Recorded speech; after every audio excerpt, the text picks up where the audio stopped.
Hey everybody, my name's Jack and I have a really great story to share with you all today. This book is called Unloveable by Dan Yaccarino and it was published by Henry Holt and Company. Unlovable by Dan Yaccarino. Alfred was unlovable. At least, that's what the cat told him every chance he got. You've got the ugliest mug I've ever seen.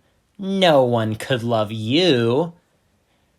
Alfred tried his best to ignore the remarks, but it was difficult, especially since the cat had taught the parrot to say, "Unlovable! Squawk! Unlovable!"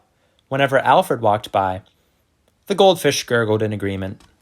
But what was it that made him unlovable? His snoring? The way that he ate? His little curly tail? None of the neighborhood dogs would have a thing to do with him. "His mouth is too small to hold a ball," a big German shepherd sneered. "His legs are way too short for running," snickered a greyhound. A pampered poodle chuckled.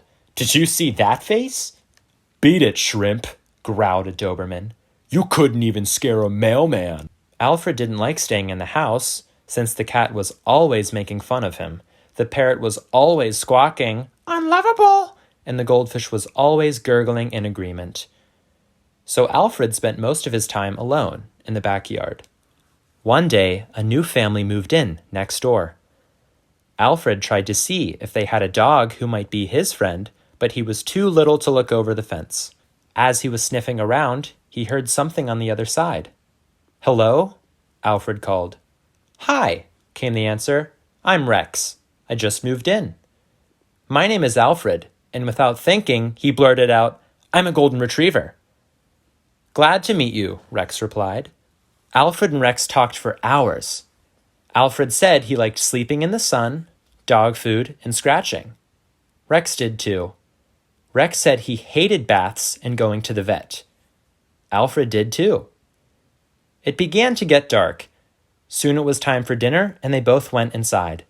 That night, Alfred thought about how much he liked Rex and how much they had in common. Then he thought about the fib he had told. Alfred was sure they'd be friends, as long as Rex never saw how unlovable he was. The next day, when Alfred and Rex were chatting, a squirrel jumped onto the fence between them. They both barked at it.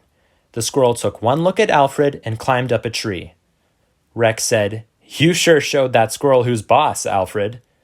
But Alfred was thinking, if Rex ever sees me, he'll run away too. "I'm going to dig a hole under the fence," Rex said one day. "Then I can squeeze through to your side, and we can meet." Alfred heard Rex digging. When he had heard Rex wiggle under the fence, he ran and hid behind a bush. Then he heard Rex call, "Alfred, where are you?" Suddenly, Rex poked his head into the bush where Alfred was hiding.